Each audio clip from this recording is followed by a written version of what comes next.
Most people don't live their dreams, not because they're lazy or they lack talent or opportunity, but because they're scared.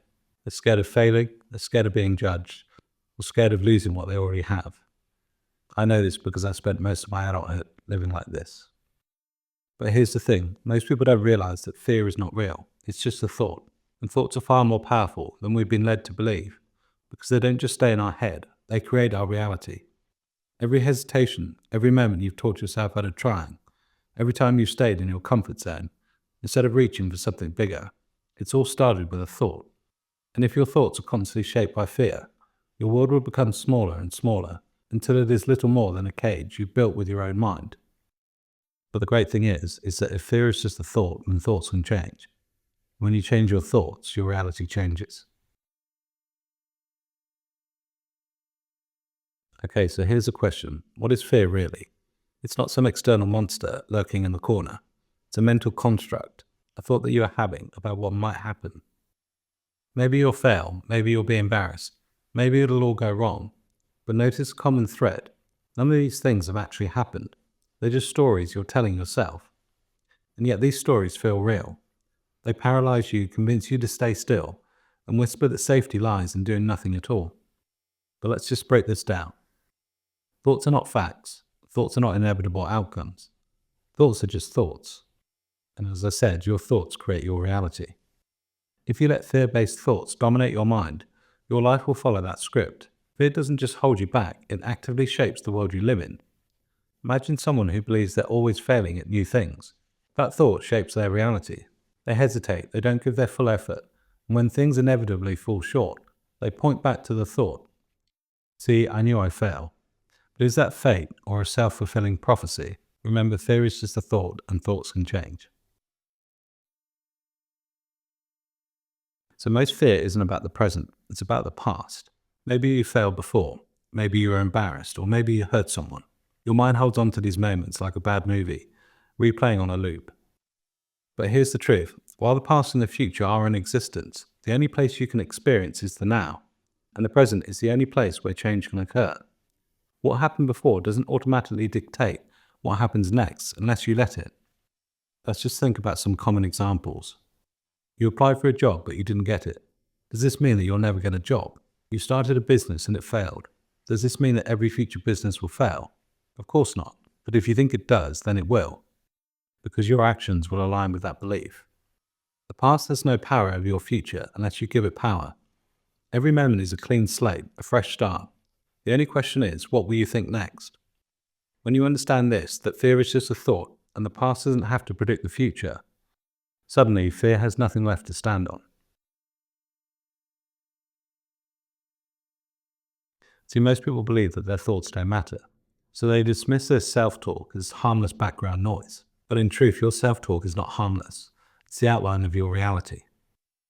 When you say to yourself, I'm not good enough, things never work out for me, or who am I to try this? You're not just expressing a feeling, you're giving your mind instructions. Your mind doesn't argue with you, it doesn't fact-check you. It takes your self-talk as truth and starts aligning your actions, habits, and perceptions to match those instructions.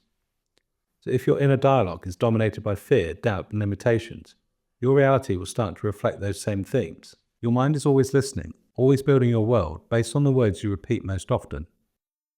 So your self-talk matters and your thoughts matter, because your reality is built on both. So living in fear doesn't mean that you avoid failure, embarrassment, or pain. It just means that you avoid life. When fear controls you, you stay in jobs you hate, you avoid relationships that could heal you, and you talk yourself out of every dream you've ever had. And worst of all, you start believing that that's all you are capable of. But here's the thing, fear doesn't prevent bad things happening, it prevents anything happening. It keeps your world small, your experiences limited, and your potential untapped. But it doesn't have to be this way, because every time fear shows up, you have a choice.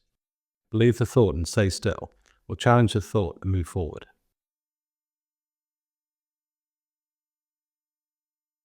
So how do you start breaking free from fear? Fear often operates silently in the background, shaping your decisions, limiting your potential, and keeping you stuck in cycles of hesitation.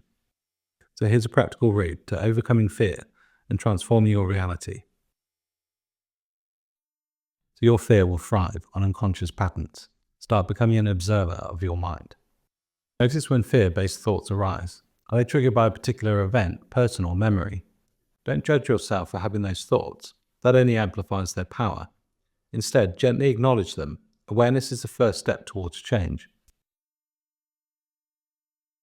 Okay, so not every thought that you have is true. When a fear-based thought surfaces, just pause and ask yourself, is this thought based on reality, or is it just a story I'm telling myself? For example, if you think I'll fail if I try this, ask yourself, has this been true every time? What evidence supports this fear? Often you'll realize that your mind is a projection of past failures onto future possibilities. So the past has no inherent power over you, unless you allow it to dictate your present. Remind yourself that the past is over and the future is unwritten. Every moment offers an opportunity to choose a new path, one that isn't dictated by old fears or past outcomes. So language shapes your reality. Instead of asking, what if I fail? Ask, what if I succeed? Instead of saying, I can't do this, say, I'll figure this out. These subtle shifts in language retrain your brain to look for opportunities instead of obstacles. Over time, this becomes a habit, and your default response to challenges becomes one of curiosity rather than dread. The fear loses its grip when it's faced with action. Take one small, manageable step forward, even if it feels uncomfortable or scary. Action creates momentum, and momentum builds confidence. It doesn't have to be a giant leap. Small, consistent steps compound into significant changes over time. The overcoming fear isn't a one-time fix, it's a daily commitment. Your mind will naturally drift back to old patterns if you're not vigilant. Make it a habit to check your thoughts regularly. Challenge fear-based narratives and reframe them. Consistency is the key. In the end, breaking free from fear isn't about eliminating it entirely. It's about learning to move forward despite it. Every time you face fear and take action, you reclaim a little more of your power. So for me, once I understood this, any fear that I had just lost its grip, and I realized that every moment became an opportunity to create something new. So I'll leave you with this. If fear is just a thought, what happens when you stop believing it? Because the life you want isn't waiting for fear to disappear. It's waiting for you to stop letting it control your mind. I hope you enjoyed this video. If you did, don't forget to like, share, leave me a comment. I absolutely love hearing from you guys. If you're new to our channel, don't forget to subscribe and join our growing community of like-minded people. As always, thank you so much for your engagement and support. It's been absolutely incredible. I look forward to seeing you on the next video. Bye for now.